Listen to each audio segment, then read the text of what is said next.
बहुत बहुत बधाई के पात्र हैं हम सब, जो कृष्ण भगवान के वांग्मय स्वरूप का अनुश्रवण कर रहे हैं।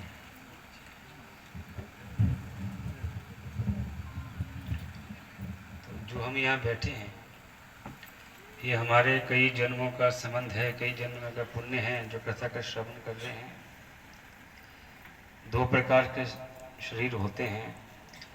जब कृष्ण भगवान इस धराधार सागर से जाने लगे, जो उनके अनुयायी थे मथुरा वृंदावन के, उन्होंने कहा भगवान आज तक हम आपके कहे आपके अनुसार चलें, जो आपने बोला वैसा किया, धर्म कर्म तप जैसा आपने कहा वैसे। जब आप धराधार सागर को छोड़ने जा रहे हो, हम किस चीज़ का श्रवण करें, किस चीज़ से सीख लें।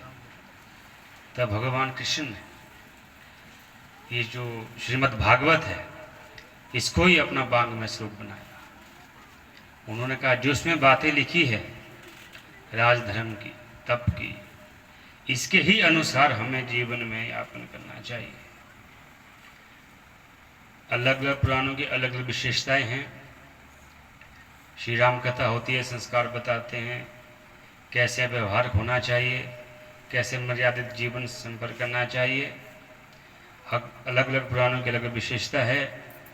श्रीमद् भागवत जो है, ये महापुराण है, ये हमें जीना और मरना सिखाता है कि मृत्यु के बाद कैसे हम अपने आप को भगवान को प्राप्त कर सकते हैं, भगवान के धराधाम में जा सकते हैं। संसार सागर है, बहुत छोटा सा टाइम है। आज इतने हम यहाँ बैठे हैं, अगले साल कथा होगी क्या पता इसमें से कौन हो कौन ना हो। जानने लायक बहुत ही चीज़ें हैं। भागवत बहुत बड़ा स्वरूप है। भागवत के 7 दिन क्यों कहे गए हैं, सबसे पहले आप समझिए। 7 दिन जो है, आदमी के जो जीवन के 7 दिन के बीच ही मृत्यु होती है, 7 दिन के बीच ही जन्म होता है, 8वां दिन कोई विशेष नहीं आता है। इसीलिए ये भागवत के 7 दिन है, इसी के बीच में जीवन मृत्यु का चक्कर निश्चित होता है। आपका रविवार के दिन द्वारा सोमवार ही आएगा। तो जितने भी आप भागवत अभी श्रवण कर रहे हो, इसमें हम जितने भी, इसमें राजा परीक्षित हो गए, ये क्या है, हम हैं। राजा परीक्षित कोई राजा नहीं है, ये एक संकेतिक, किसे आप संकेतिक कह सकते हो। हमें राजा परीक्षित की तरह है। हमें अभी पता है काल, हमें हमेशा टाइम है, इसको काल कहते हैं, काल हमें खा रहा है।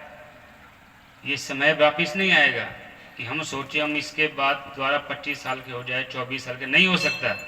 समय धीरे धीरे व्यतीत हो रहा है। भागवत क्या सिखाते हैं, नाम की प्रधानता है। पूरा निचोड़ क्या है, नाम। हमें पूछे कि भागवत का पूरा निचोड़ क्या है, सिर्फ एक ही निचोड़ है कि भगवान का नाम ही लेना है। इसे बहुत से आपको प्रसंग आएंगे। हाथी ने गरुड़ स्तोत्र किया, वो भगवान का नाम ही लिया, भगवान की मुक्ति। ठीक है, देखो नाम की ऐसी प्रधानता है। आज हम संस्कार, हमारे बच्चे संस्कारी नहीं है। क्यों? हमें उनको संस्कार नहीं दिए।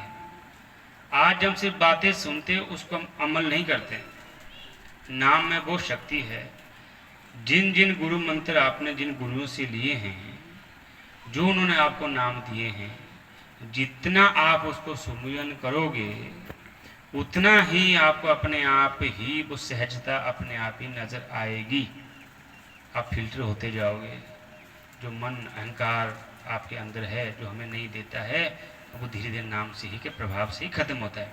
भागवत भी हमें यही ज्ञान देता है कि जो इसमें विदुर जी हुए, परीक्षित जी हुए, बड़े बड़ों ने भगवान का नाम ही लिया, भगवान का नाम ही लेते हैं। सर्वोपरि श्रीमद् भागवत का क्या है। आज आप भागवत कथा सुन रहे हैं, 7 दिन तक सुनोगे, इसमें से एक भी जो इनके करेक्टर समझते आप, जो इसमें एक भी विदुर जी हो गए, द्रौपदी हो गए, परीक्षित हो गए, इसको अपने जीवन में ढाल दो। अपने जीवन में ढाल दोगे तो आप हमेशा ही खुश रहोगे। नाम शंकराचार्य वासुदेवानंद सरस्वती ज्योतिष पीठाधीश्वर, उनके एक हमने व्यंग्य पढ़ा।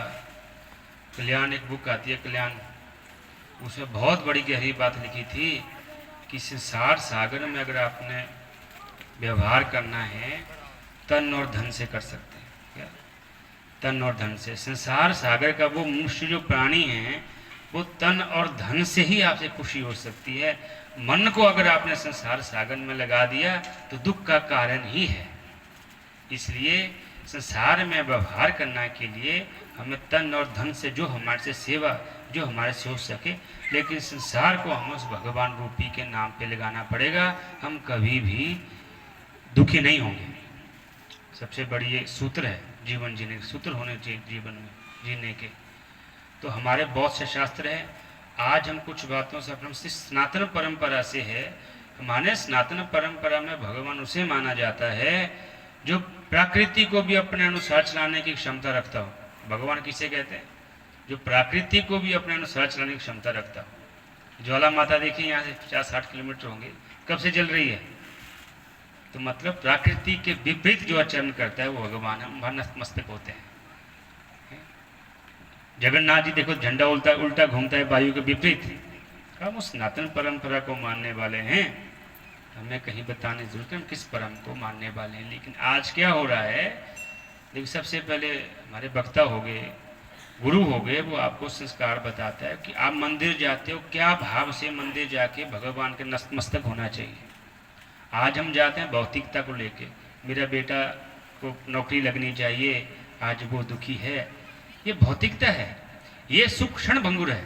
30 साल तक 20 साल तक जब भगवान के दरबार में जाते हैं हमें ये मांगना चाहिए कि भगवान जो मेरे लिए अच्छा हो वो मेरे साथ होना चाहिए। ये भगवान के पास जाने की और मांगने के नियम हैं। आज हम भौतिकता को लेके जाते हैं, ऐसा नहीं है। जो आपके दुख है हो सकता है उसमें कुछ अच्छाई हो। जो भगवान करता है वो अच्छा ही करता है। ये हमारा सिर्फ अपना सोचने का तरीका होता है। साधु संत भ्रमण करते हैं, अखाड़े द्वारे में जाते हैं, कन्याकुमारी से लेके आपके कश्मीर तक भ्रमण करते हैं। जब आप भ्रमण करते हो आपका संशय खत्म होता है। क्या? भ्रमण करने से संशय खत्म होता है। एक जगह से आप मानसिक रूप से मन के तरफ सब समझते हैं, सोचते रहते हैं। गुरु के सानिध्य में संशय दूर होता है। ये हम यहाँ बैठे हैं उस भगवान कृष्ण का एकादशी का दिन है, बहुत बड़ा नाम है, एकादशी है आज। तो सोचो आप भगवान यहाँ जो इसमें हम धरा में बैठे हैं, ऐसा नहीं कि आप ही बैठे हैं, आपके साथ हमारे साथ बहुत से ऐसे यक्ष गंधर्व किन्नर बैठे हैं जो भगवान के कथा को श्रवण कर रहे हैं। कथा मिलना बहुत मुश्किल है, बहुत जन्मों का संबंध है। देखो क्षेत्र की बड़ी, आप इस मंदिर में आए हो, जगह का बड़ा प्रभाव होता है। जो गंगा जी का प्रभाव हर की पौड़ी हरिद्वार में है वो गंगोत्री से बीच में नहीं है हरिद्वार तक। आज आप इस धरा सागर में कथा सुन रहे हो, बहुत बड़ी धरती है। आप इसी तरह हर भगवान का नाम गुणगान करते रहिए। आज हम दुखी क्यों हैं? हम किसी और की बातों से हम दुख हो रहा है। क्या? दूसरे के कहने पे हम चले हैं, वो दुख हो रहा है। कभी भी दूसरे के कहने पे दुखी नहीं होना चाहिए। अगर मुझे कोई दूसरा खुश कर रहा है, मुझे कोई दूसरा रुला रहा है, इसका मतलब मैं अपने वश में नहीं हूं। जब तक हम अपने वश में नहीं हैं हम हमेशा ही दुखी रहेंगे। पहली बात, आप ऐसे होने चाहिए। कृष्ण भगवान के तो स्वरूप देखे आपने, कृष्ण भगवान निर्लेप कहते हैं। निर्लेप का मतलब होता है आपको धरा सागर में वो लिप्यमान दिख रहे हैं, लिप्यमान होने के बावजूद वो लिप्यमान निर्लेप कहते हैं। हम कृष्ण भगवान के स्वरूप को देखते हैं कि वो रासलीला में, लेकिन वो लिप्यमान नहीं है, साक्षात परमेश्वर है, वो लिप्यमान नहीं है। तो ऐसे जीवन यापन करना चाहिए। बड़ा सूत्र ये है, कोई आपको बुरा कह रहा है, अच्छा कह रहा है, उसको अगर प्रभाव नहीं पड़े तो समझो आप अपने वश में हैं। जब कोई इंसान अपने वश में हो जाता है वो भगवान की प्राप्ति भी करता है, संसार सागर में सुखी भी रहता है। सबसे बड़ा सूत्र है, किसी के वश में नहीं। ये कब शक्ति मिलेगी आपको? सुन के नहीं। आज आप कथा सुनते हो तो यूट्यूब का जमाना है, रोज कथा सुनते रहो, नहीं। ये नाम का प्रभाव है। देखो हम सब बच्चों से गुजारिश करते हैं, सबसे बड़े गुरु माता कही गई है शास्त्र में भी। जो सन्यासी होते हैं उनका दंड होता है, वो भगवान विष्णु के सामने भी नहीं झुकता है। जब माता सन्यासी के सामने आती है वो दंड भी माता के चरणों में झुकता है।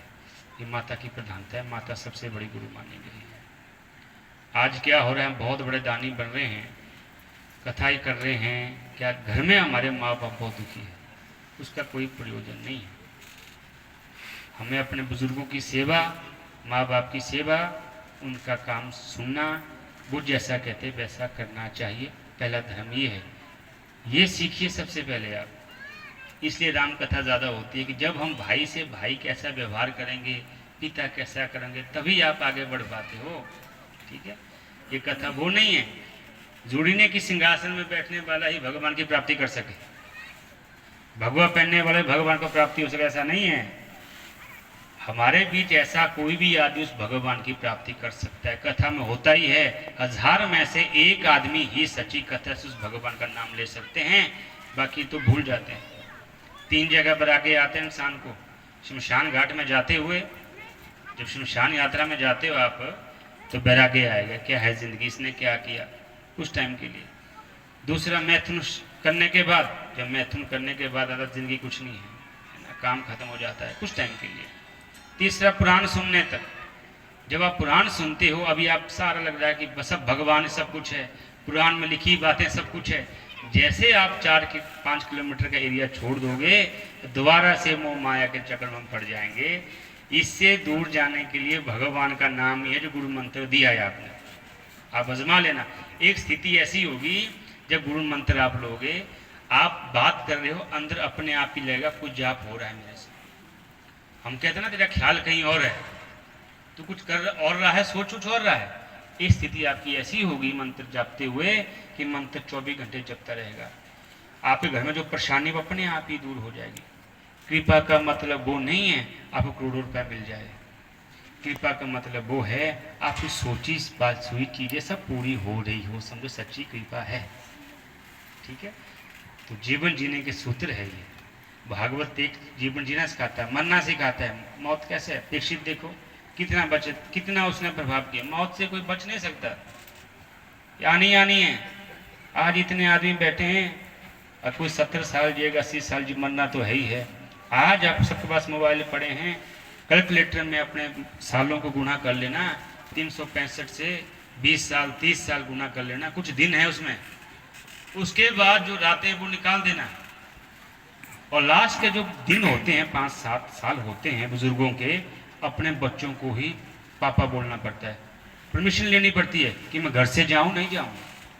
जैसे आज हमारे बच्चे हमसे लेते हैं परमिशन कि हम जा रहे हैं, एक से उस बाप को भी बच्चा बनना पड़ता है। ये सिखाता है हमारा संस्कार।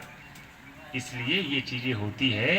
इस संसार बड़ा छोटी सी जिंदगी, अच्छा करो। धर्म क्या है, बहुत बड़ी व्याख्या है। इतने से छोटा सूत्र है, ये तत्व है कि जो जिस व्यवहार से मुझे बुरा लगा वैसा व्यवहार दूसरों साथ नहीं करना है।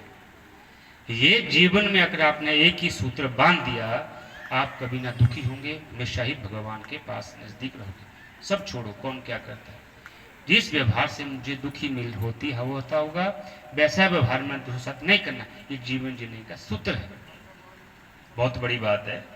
तो बाकी हम बहुत पुण्य के भागीदारी है। मैंने कहा ना, भागवत में बैठे हो, कुछ लेके जाना। ये बहुत बड़ा समुद्र है, आप कितना बैठे कितना ले जाओगे आपके ऊपर वो है। बाकी सारा नाम की प्रधानता है, नाम लेते रहो, नाम से ही पार होगा। बाकी नहीं तो आजकल हमारे बुजुर्ग हो गए और गाय हालत हो कैसी है देखिए आपने। तो धीरे धीरे आप नाम का प्रभाव करो, सब ठीक हो जाएगा। आपके घर में बच्चे आज नहीं सुनते किसी के बच्चे अपनी मर्जी करते हैं। कुछ टाइम जब आप नाम का प्रभाव है, किसको समझाने से कोई नहीं समझता, अपने आप ही नाम जपते रहोगे आप। आज इतनी माताएं बहनें आई होंगी यहाँ पे, आए होंगे भाई लोग कि हमारे बच्चे ठीक हो जाए, बस मैं भागवत तब आई हूँ है हमारे बच्चों के दिमाग कुछ पड़ जाए, ऐसा नहीं है।